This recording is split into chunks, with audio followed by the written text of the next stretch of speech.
2024 के लोकसभा चुनाव को लेकर कांग्रेस नेता तारिक अनवर ने दिया बड़ा बयान। ममता बनर्जी के अलग चुनाव लड़ने की घोषणा पर तारिक अनवर ने दिया बयान। देखें पूरी रिपोर्ट। कांग्रेस के कद्दावर नेता तारिक अनवर आज कटिहार के दौरे पर हैं। 3 राज्य में चुनाव परिणाम के बाद कांग्रेस की वर्तमान स्थिति और 2024 के लोकसभा चुनाव को लेकर बंगाल के मुख्यमंत्री ममता बनर्जी के अलग राग और 2024 में महागठबंधन के स्वरूप पर बात करते हुए उन्होंने कहा कि हो सकता है कि मोदी के खिलाफ में लड़ने वाले लोग अपने अपने क्षेत्र में मजबूत हैं, इसलिए महागठबंधन में चुनाव लड़ने से कतरा रहे हैं।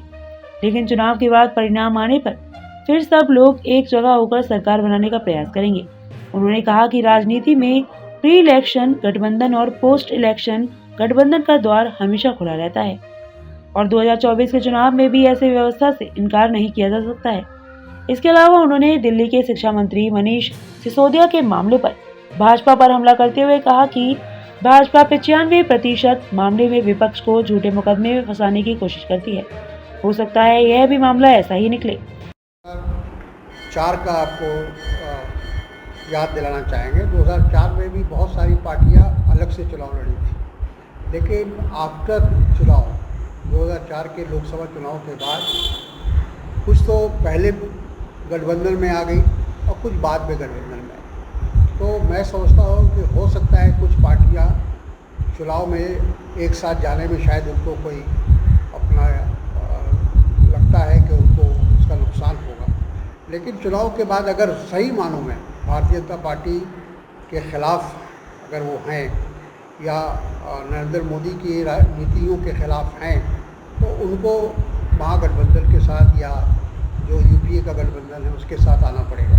तो क्या लगता है 24 में महागठबंधन में फ्रेंडली फाइट देखने को मिलेगा? 24 में जो महागठबंधन में फ्रेंडली फाइट देखने को मिलेगा, अलग अलग लड़ेंगे चुनाव इस तरह के कुछ? हमने कहा ना कि एक इसको कहते हैं प्री अलायंस, इलेक्शन से पहले का अलायंस, और एक होता है आफ्टर अलायंस जो इलेक्शन होने के बाद होता है। तो ये हमेशा होता रहा है। भारतीय जनता पार्टी की में भी ऐसा हुआ है कि कई पार्टियां बाद में उनको अपना समर्थन दिया उन्होंने। तो वो तो उस वक्त के पॉलिटिकल सिनेरियो पर, पॉलिटिकल सिचुएशन पर डिपेंड करेगा।